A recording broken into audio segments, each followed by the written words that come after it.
Autrefois, il avait tout, la richesse, le statut, une famille qui l'adorait.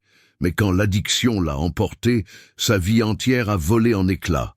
Une nuit, dans les rues glaciales de la métropole, il a fouillé une benne à ordures pour survivre. Et au moment précis où il portait la nourriture à ses lèvres, la voix d'un enfant l'arrêta net. « Ne mange pas ça !» Ce qui suivit ne fut pas seulement une chute, ce fut une renaissance, déclenchée par la compassion d'un être qui n'avait presque plus rien à offrir. Il s'agenouilla près du conteneur, son costume froissé, le visage creusé, les mains tremblantes. Les lumières de la ville se brouillaient derrière les larmes qui montaient à ses yeux. Quelques heures plus tôt à peine, les gens l'appelaient encore « Monsieur ». Désormais, plus personne ne lui jetait un second regard, hormis les rats et les ombres. Antoine Moreau plongea la main dans les déchets, le regard fixé sur un sandwich à moitié entamé, écrasé contre une serviette graisseuse. Son estomac gargouillait plus fort que la circulation. L'odeur ne le dérangeait plus depuis longtemps.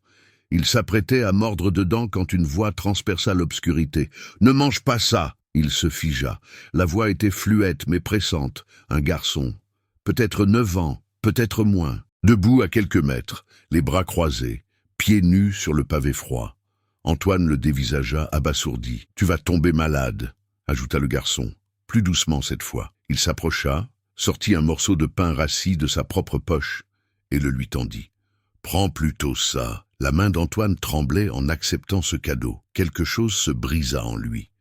Quelque chose que l'orgueil avait enfoui pendant des décennies. Il ne s'agissait pas de nourriture, il s'agissait de dignité. Cet unique instant, cette unique voix, allait marquer le commencement de tout ce à quoi il ne s'attendait absolument pas. Comment cette compassion inattendue a-t-elle pu réécrire un destin? Ce récit va vous captiver. Abonnez-vous maintenant et activez la cloche pour ne manquer aucun moment de cette histoire poignante et faire partie de quelque chose de plus grand. Découvrez le pouvoir d'une seconde chance. Vous ne voudrez pas passer à côté. Antoine Moreau n'avait pas toujours été invisible. Pendant la majeure partie de sa vie, il était l'homme que l'on remarquait dès qu'il entrait dans une pièce. Grand, confiant, toujours tiré à 4 épingles, il donnait l'impression que le succès était facile. Il était directeur marketing senior dans un bureau au sommet d'une tour surplombant le centre de Paris. Ses collègues le respectaient, ses clients lui faisaient confiance, et sa famille, autrefois, il l'admirait. Derrière cette image soignée, cependant, Antoine était un orage sur le point d'éclater. Élevé par une mère célibataire dans un quartier populaire, il avait connu les placards vides et les promesses que le mois prochain ça ira mieux. Très jeune, il s'était juré de ne plus jamais être pauvre. Ce serment était gravé en lui. Il le poussa à être major de sa promotion, à gravir les échelons de l'entreprise et à se construire une vie où il n'aurait jamais à regarder en arrière. Mais ce même feu l'aveugla aussi. Obsédé par le contrôle, terrifié par l'échec et émotionnellement distant, il masquait ses peurs par l'arrogance. Sa femme, Sophie, tenta pendant des années de percer sa carapace, ses enfants aussi. Mais Antoine croyait que l'amour se prouvait en subvenant aux besoins matériels, pas par la présence. Ce que personne ne savait, ce qu'il ne pouvait même pas s'avouer, c'est qu'il avait développé une addiction au jeu. Cela commença comme un frisson. Puis, ce devint un moyen de s'évader. Et très vite, ce fut une prison. Pourtant, il continuait de faire semblant, souriant en réunion, achetant des cadeaux qu'il ne pouvait pas s'offrir, se persuadant qu'il maîtrisait la situation. Jusqu'au jour où ce ne fut plus le cas. Antoine ne voulait pas seulement réussir, il voulait effacer le passé. Il rêvait de se construire une vie si éloignée de la faim et des vêtements de seconde main de son enfance que personne, pas même lui, ne pourrait se souvenir d'où il venait. Ce rêve avait une forme, une luxueuse maison en banlieue, un nouveau SUV tous les 3 ans, une école privée pour ses enfants, des vacances 5 étoiles.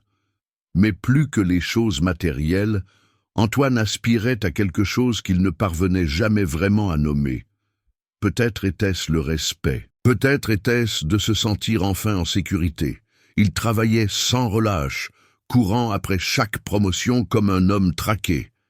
Ses collègues admiraient son dynamisme, mais sa famille voyait autre chose. Sophie remarquait comment il évitait les vraies conversations, comment il rentrait tard et se murait dans le silence. Les enfants apprirent à ne pas poser trop de questions. Pourtant, en surface, tout allait bien.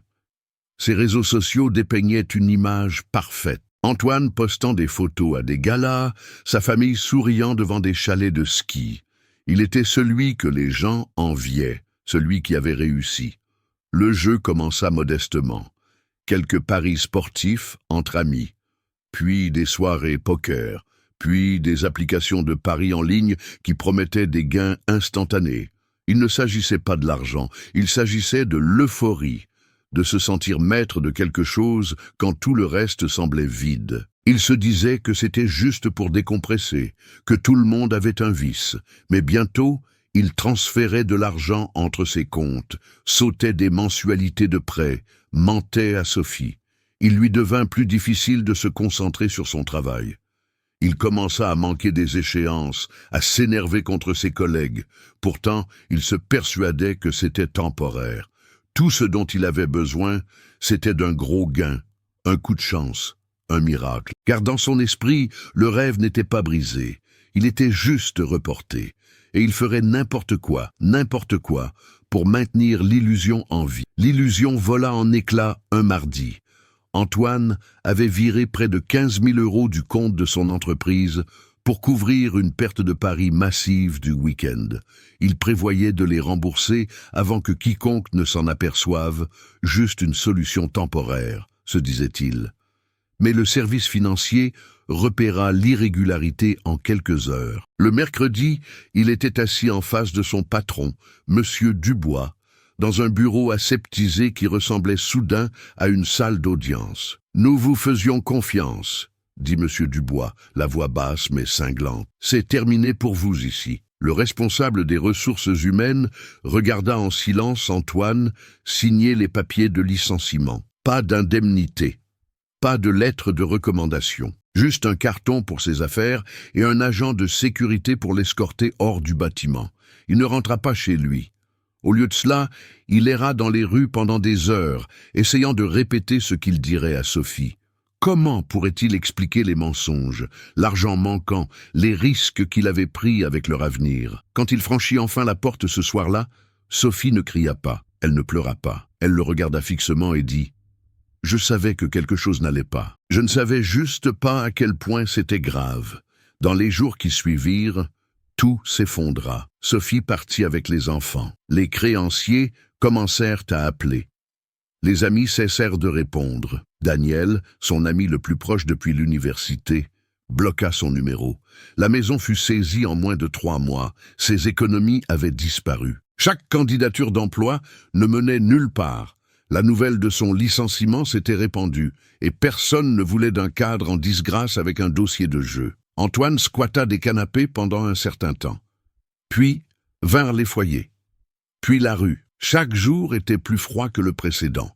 Pas seulement la météo, mais le silence de tous ceux qui avaient un jour dit qu'ils seraient toujours là. Ils se disaient que ce n'était pas pour toujours, qu'ils rebondiraient. Mais chaque semaine qui passait, cette conviction s'estompait. Et quand la douleur devint trop lourde à porter, il cessa d'essayer de la réparer. Il se contentait de survivre. Antoine avait cessé de compter les jours. Ils se ressemblaient tous, gris, humides, interminables. Les matins sur un banc public, les nuits sous un pont. La ville qui bourdonnait autrefois sous la fenêtre de son bureau grondait maintenant autour de lui. Un rappel constant de tout ce qu'il avait perdu. Il évitait le contact visuel. C'était la règle numéro 1. Regarder les gens dans les yeux leur donnait une chance de vous juger, ou pire, de vous plaindre. Il préférait être invisible. Parfois, il apercevait son reflet dans une vitrine et ne se reconnaissait pas. La barbe, les joues creuses, le manteau 3 tailles trop grand. Il ressemblait à un fantôme qui se faisait passer pour un humain. Manger était un jeu de hasard. S'il trouvait une église distribuant de la nourriture ou un étranger assez aimable pour partager, il mangeait. Sinon, non. Il s'était habitué à la douleur. C'était devenu un bruit de fond. Mais cette nuit-là était différente. Il était plus de 10 heures. La plupart des restaurants avaient fermé et les poubelles avaient été nettoyées. Antoine était désespéré. Il passa derrière une sandwicherie et repéra un sac entrouvert. À l'intérieur, un sandwich écrasé, encore partiellement emballé, ses mains tremblaient en l'attrapant. Puis la voix se fit entendre. « Ne mange pas ça !» Antoine se figea. Il se retourna et vit un gamin, pieds nus, portant un sweat à capuche qui pendait sur sa frêle silhouette comme une couverture. Il ne paraissait pas plus de 9 ans. Antoine le dévisagea, stupéfait. « Tu vas tomber malade !» dit le garçon. « Tiens, j'ai ça !» Il sortit un morceau de pain froissé de sa poche et le lui tendit. Antoine ne bougea pas. « J'ai déjà mangé, mentit le garçon. Tu peux le prendre. » Antoine le prit, les mains tremblantes. « Comment tu t'appelles ?»« Léo. Où sont tes parents ?» Le garçon haussa les épaules. « Parti !» Quelque chose se cassa à l'intérieur d'Antoine. Le garçon n'avait rien. Pourtant, il donnait, sans hésitation.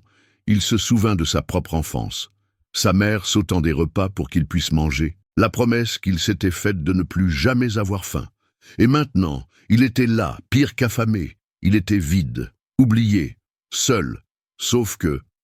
il ne l'était pas. Léo s'assit à côté de lui sur le trottoir, silencieux, ne demandant rien. Antoine mordit dans le pain rassis. C'était la meilleure chose qu'il ait goûtée depuis des années.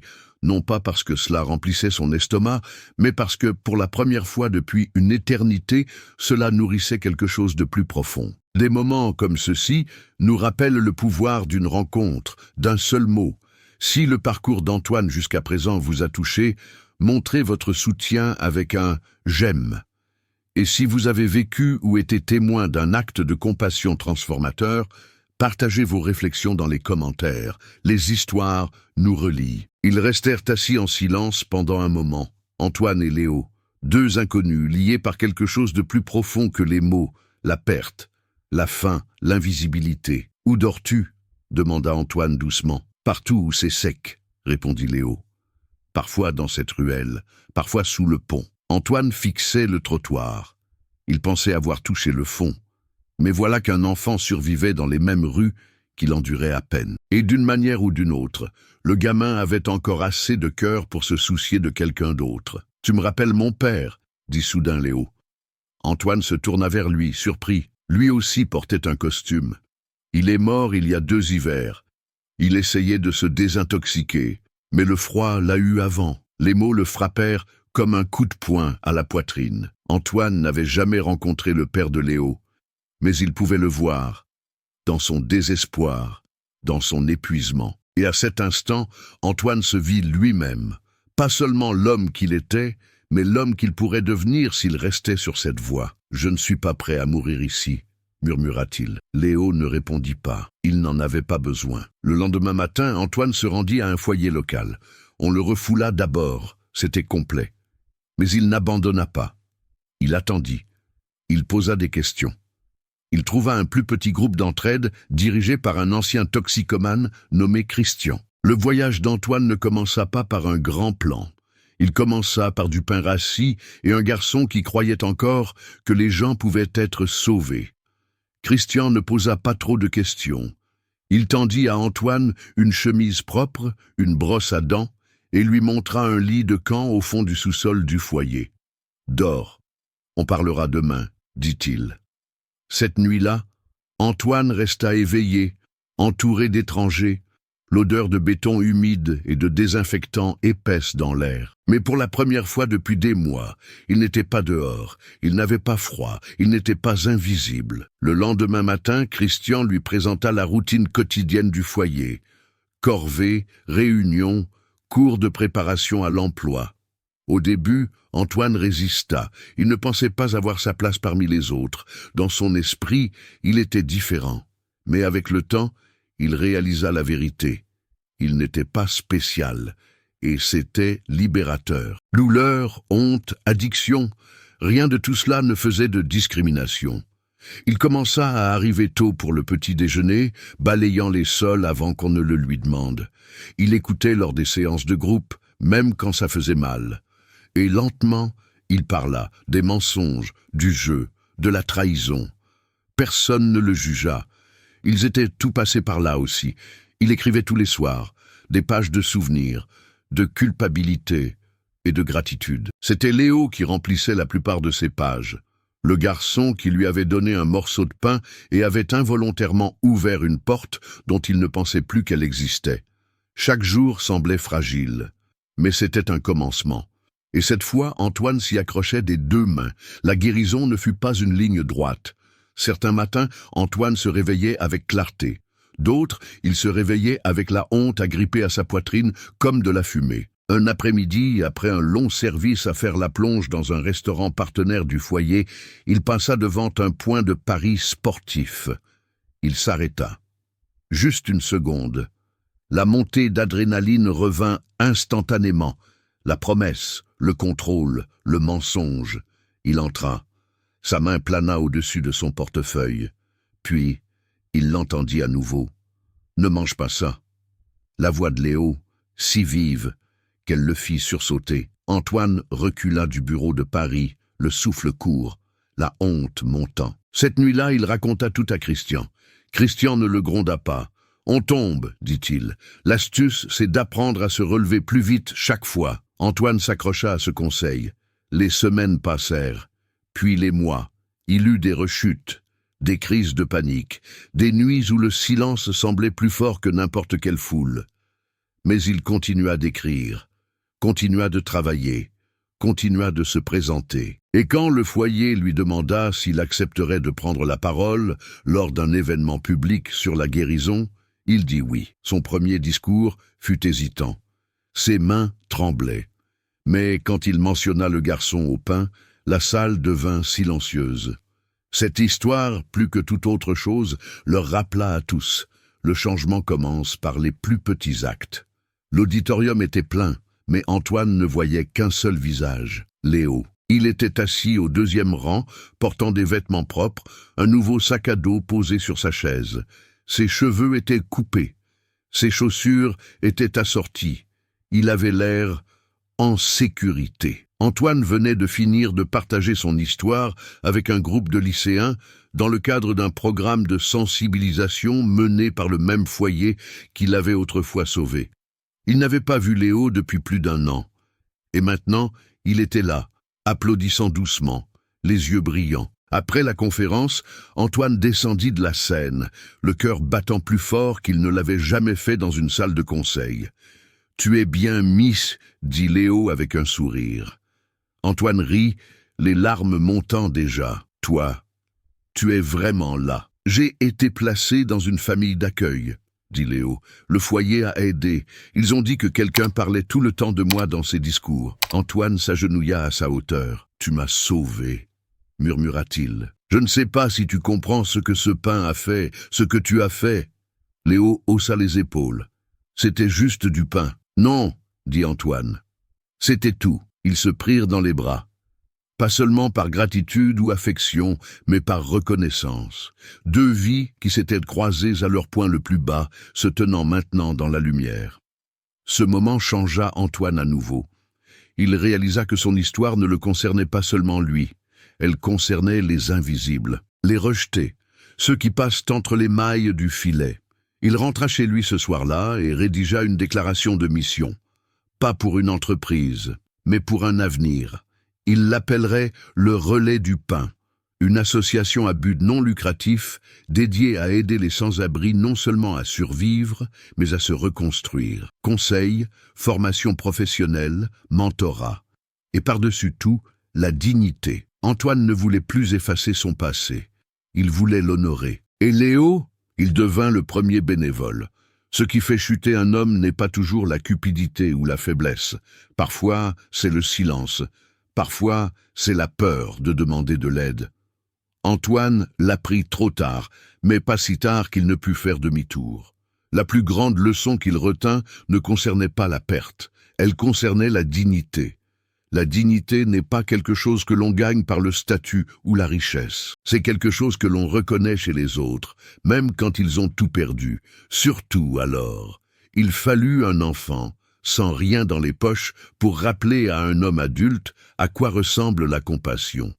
Antoine pensait autrefois que la force signifiait ne jamais montrer sa douleur. Maintenant, il sait que c'est le courage d'admettre que l'on est brisé et l'humilité d'accepter l'aide quand elle est offerte. Tout le monde n'a pas une seconde chance, et ceux qui l'ont, souvent ne la voient pas quand elle se présente. Mais la seconde chance d'Antoine se présenta sous la forme d'un morceau de pain rassis et d'une voix disant « Ne mange pas ça ». Ce moment devint son encre. Il lui apprit que même dans les endroits les plus sombres, un seul acte de gentillesse peut planter la graine d'une nouvelle vie. Et parfois, la voix la plus faible porte le plus grand pouvoir. Aujourd'hui, Antoine vit dans un modeste appartement non loin du foyer où sa vie a redémarré. Il porte encore parfois un costume, mais maintenant, c'est pour des réunions avec des donateurs, des élus municipaux et des bénévoles. Le relais du pain a grandi. Ce qui a commencé par une seule histoire nourrit maintenant des centaines de personnes, physiquement, émotionnellement et spirituellement. Ils offrent des ateliers, un soutien au logement, une thérapie et surtout du lien. Les discours d'Antoine ne parlent plus de honte. Ils parlent de survie, de renaissance et du pouvoir de la bonté humaine. Les gens écoutent, non pas parce qu'il avait autrefois de l'argent, mais parce qu'il a tout perdu et qu'il est revenu différent. Sophie l'a finalement laissé revenir dans sa vie, pas en tant que mari, mais en tant que père de leurs enfants. Antoine n'a jamais demandé plus. Il est simplement là, match de foot, anniversaire, week-end, et il voit l'homme qu'il est devenu. Léo ? Il s'épanouit. Il prend aussi la parole lors d'événements maintenant. Son histoire, comme celle d'Antoine, est devenue un phare. Ils se voient encore tous les mois. Parfois juste pour parler. Parfois pour arpenter les mêmes rues où tout a commencé. Et chaque fois qu'il passe devant cette ruelle, Antoine jette un coup d'œil à l'endroit près de la benne. Pas avec honte, mais avec gratitude. Parce que c'est là que sa vie a vraiment commencé. À quel point vous êtes-vous approché de votre propre point de rupture? Avez-vous déjà tendu la main vers quelque chose, par faim, par désespoir, et avez-vous été arrêté par une voix que vous n'attendiez pas? L'histoire d'Antoine n'est pas rare. Elle se produit discrètement dans chaque ville, chaque jour. Des gens tombent, des gens disparaissent, mais parfois, quelqu'un remarque. Parfois, une seule voix change tout. Peut-être avez-vous été cette voix. Peut-être avez-vous besoin d'en entendre une maintenant. Quoi qu'il en soit, ce n'est pas seulement une histoire, c'est un miroir. Alors, si cela vous a ému, laissez un commentaire ci-dessous. Partagez le moment qui vous a changé, la personne qui s'est manifestée quand personne d'autre ne l'a fait. Ou dites-nous où vous en êtes en ce moment, même si c'est compliqué. Surtout si c'est compliqué, parce que la guérison commence par le fait d'être vu. Abonnez-vous si vous croyez aux secondes chances. Partagez cette vidéo si vous connaissez quelqu'un qui a besoin de se rappeler que son histoire n'est pas terminée. Et la prochaine fois que vous croiserez quelqu'un qui semble perdu, ne continuez pas simplement votre chemin. Parfois, il suffit de quelques mots. Ne mange pas ça. Simple, humain, puissant.